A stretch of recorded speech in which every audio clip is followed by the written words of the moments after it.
Listen carefully and answer questions 1 to 7.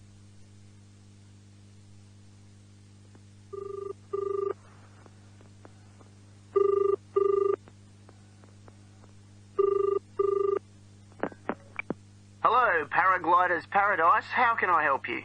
Oh, hi. I'm interested in doing a course in paragliding. Which course are you interested in? Well, I'm not sure. What's available? Well, we've got the introductory course, which lasts for 2 days. Okay. Or there's the 4-day beginner's course, which is what most people do first. I'd tend to recommend that one. And there's also the elementary pilot course, which takes 5 to 6 days, depending on conditions. We might try the beginner's course. What sort of prices are we looking at? The introductory is $190. The beginner's course, which is probably what you'd be looking at, is $320. No, sorry, $330. It's just gone up. And the pilot course is $430. Right. And you also have to become a member of our club so that you're insured. That'll cost you $12 a day. Everyone has to take out insurance, you see. Does that cover me if I break a leg? No, I'm afraid not. It's only third party and covers you against damage to other people or their belongings, but not theft or injury. You would need to take out your own personal accident insurance. I see. And what's the best way to get to your place? By public transport, or could we come by bike? We're pretty keen cyclists. It's difficult by public transport, though there is a bus from Newcastle. Most people get here by car, though, because we're a little off the beaten track. But you could ride here, okay? I'll send you a map. Just let me take down a few details. What's your name? Maria Gentle. And your address, Maria? Well, I'm a student staying with a family in Newcastle. So it's care of... Care of Mr. and Mrs. McDonald. Like the hamburgers? Yes, exactly. McDonald. The post office box address is probably best. It's P.O. Box 676, Newcastle. Is there a fax number there? Because I could fax you the information. Yes, actually there is. It's 0249, that's for Newcastle, and then 775431. Okay, now if you decide to do one of our courses, you'll need to book in advance and to pay when you book. How would you be paying? By credit card, if that's okay. Do you take Visa? Yes, fine. We take all major cards, including Visa. Okay then. Thanks very much. The girl is telling her friend about the course. Look at questions 8 to 10.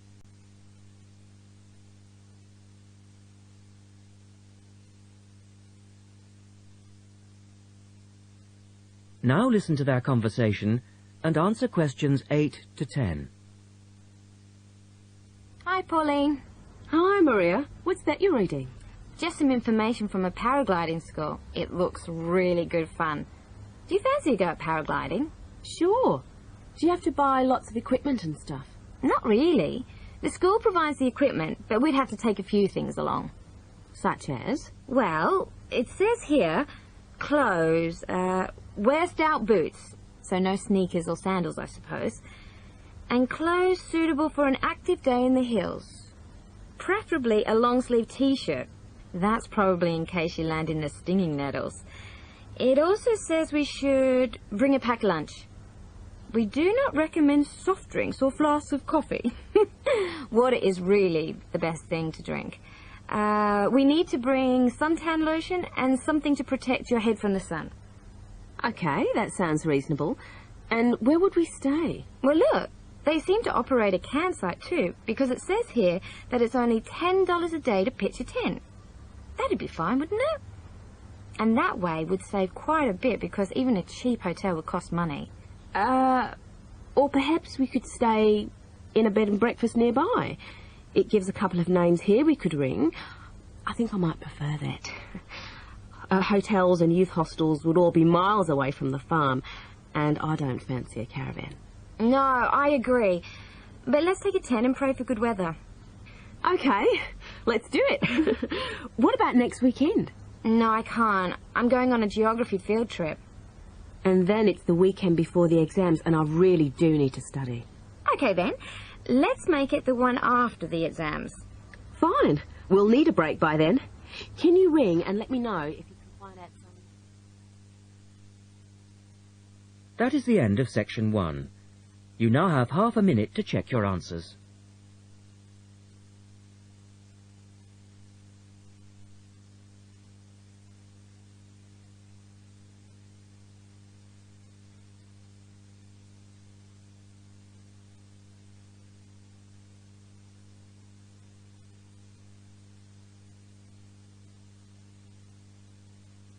Now turn to section 2.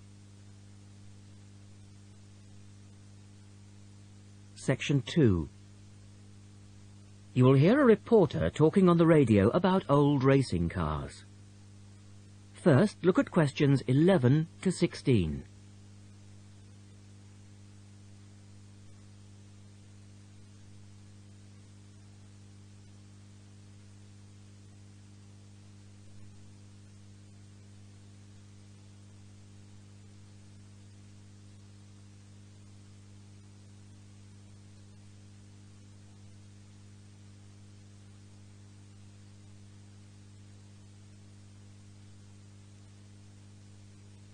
As you listen to the first part of the talk, answer questions 11 to 16.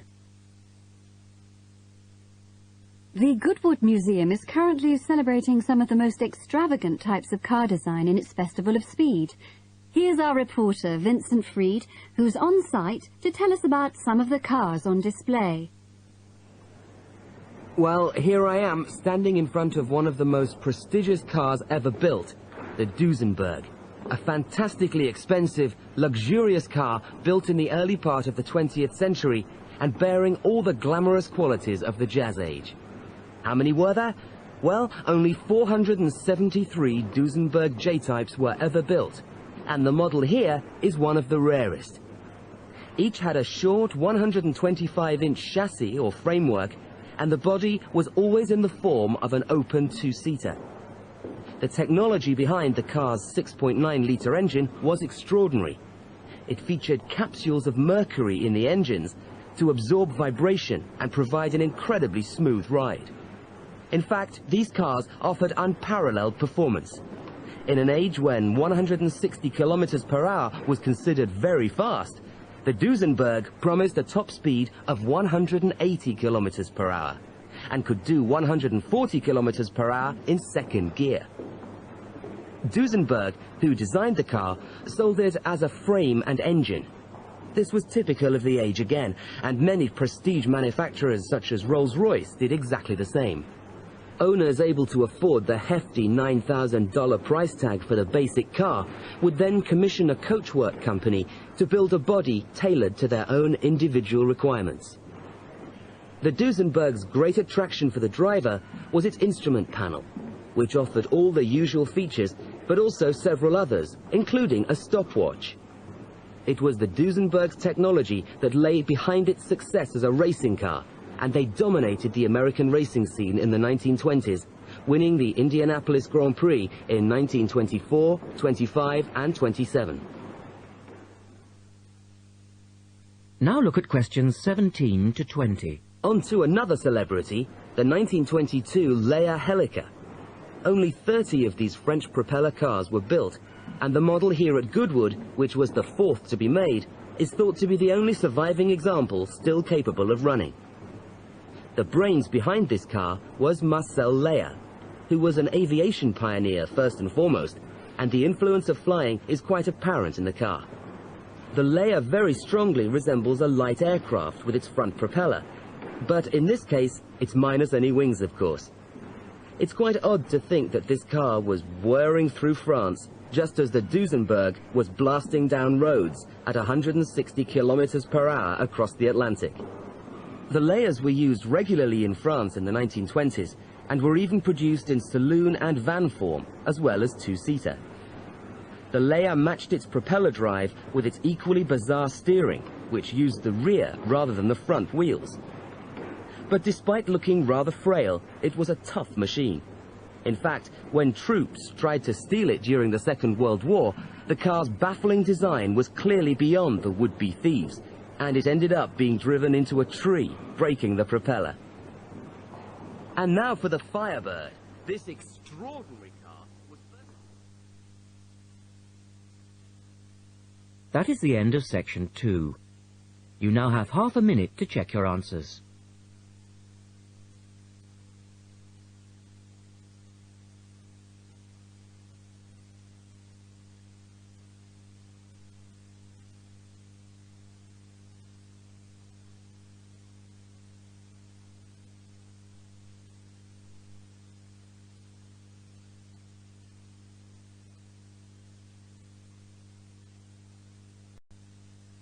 Now turn to section 3.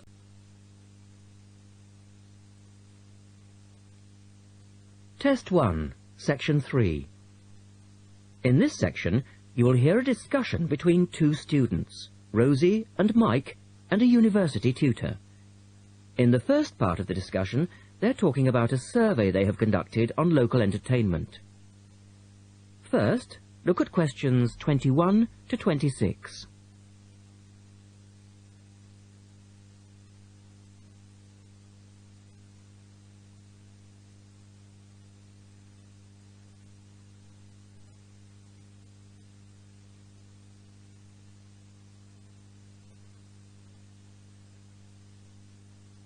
Now listen to the first part of the discussion and answer questions 21 to 26. Good morning, everyone. Well, I think we can start straight away by getting Rosie and Mike to do their presentation. Would you like to start, Rosie? Yes.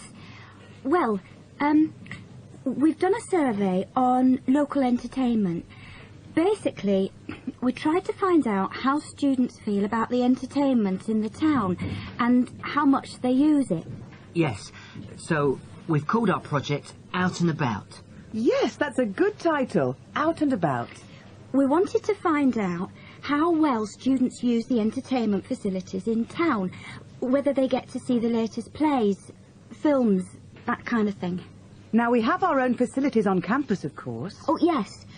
We deliberately omitted those as we really wanted to examine outside entertainment in the town as opposed to on the university campus. Actually, there were a lot of areas to choose from, but in the end, we limited ourselves to looking at 3 general categories: cinema, theatre and music. Right. OK, well, first of all, cinema. In the town, there are 3 main places where you can see films. There's the new multi-screen cinema complex, the old park cinema, and a late-night Odeon. So, if you look at this chart, in terms of audience size, the multi-screen complex accounts for 75% of all cinema seats. The park cinema accounts for 20% of seats, and the late-night Odeon has just 5% of seats. As you probably know, the complex and the park show all the latest films, while the late-night cinema tends to show cult films. So, when we interviewed the students, we thought the complex would be the most popular choice of cinema. But surprisingly, it was the late-night Odeon. Yeah, and most students said that if they wanted to see a new film, they waited for it to show at the park, because the complex is more expensive and further out of town, so you have to pay more to get there as well. Yes. And that adds to the cost, of course, and detracts from the popularity, evidently. Well, next, we looked at theatres. The results here were interesting because, as you know, there's a theatre on campus, which is popular, but there's also the Stage Theatre in town, which is very old and architecturally quite beautiful. And there's the large modern theatre, the Ashtop, that has recently been built. So you just looked at the 2 theatres in town? Yes, but the thing about the theatres is that there's a whole variety of seat prices. Also, the types of performance vary, so students tend to buy seats at both and like using both for different reasons. And if they want cheap seats at the Ashtop, they can just sit further from the front. What we did find that was very interesting is that there are periods during the year when students seem to go to the theatre and periods when they go to the cinema. And we really think that's to do with budget. If you look at this graph, you can see that there's a peak around November, December when they go to the theatre more, and then a period in April, May when neither is particularly popular, and then theatre viewing seems to trail off virtually, while the cinema becomes quite popular in June, July. I think you're probably right about your conclusions. In the second part of the discussion, Rosie and Mike talk about different music clubs. Look at questions 27 to 30 first.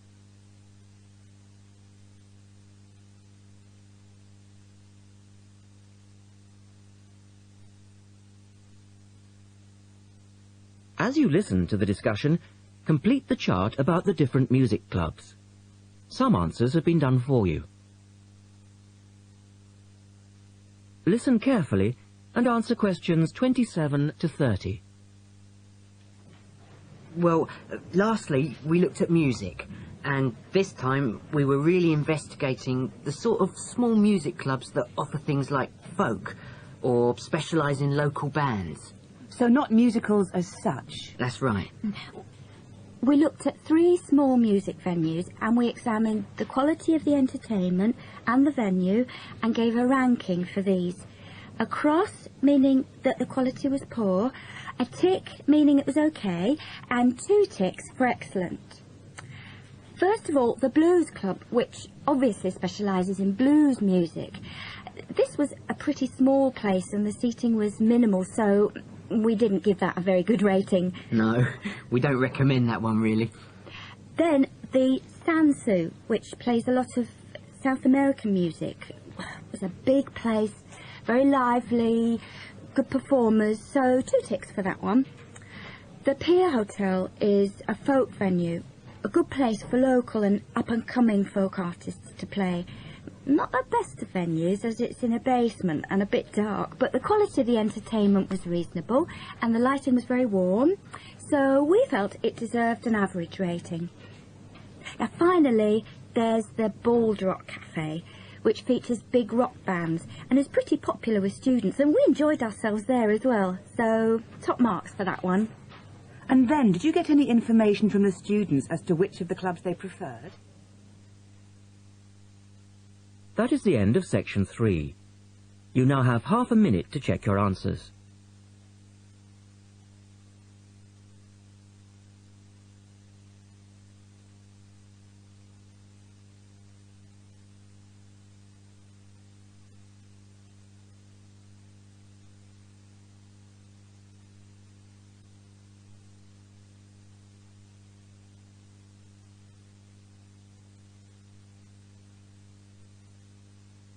Now turn to section 4.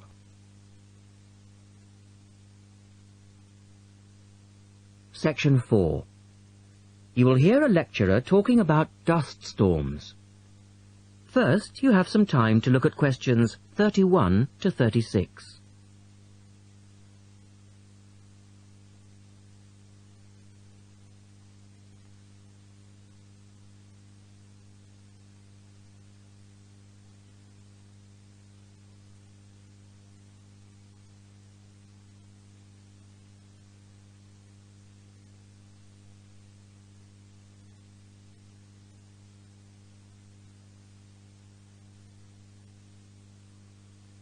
Now listen carefully and answer questions 31 to 36. In the last lecture, we looked at the adverse effects of desert dust on global climate. Today, we're going to examine more closely what causes dust storms and what other effects they can have. As you know, dust storms have always been a feature of desert climates, but what we want to focus on today is the extent to which human activity is causing them. And it's this trend that I want to look at, because it has wide-ranging implications. So, what are these human activities? Well, there are 2 main types that affect the wind erosion process, and thus the frequency of dust storms. There are activities that break up naturally wind-resistant surfaces, such as off-road vehicle use and construction.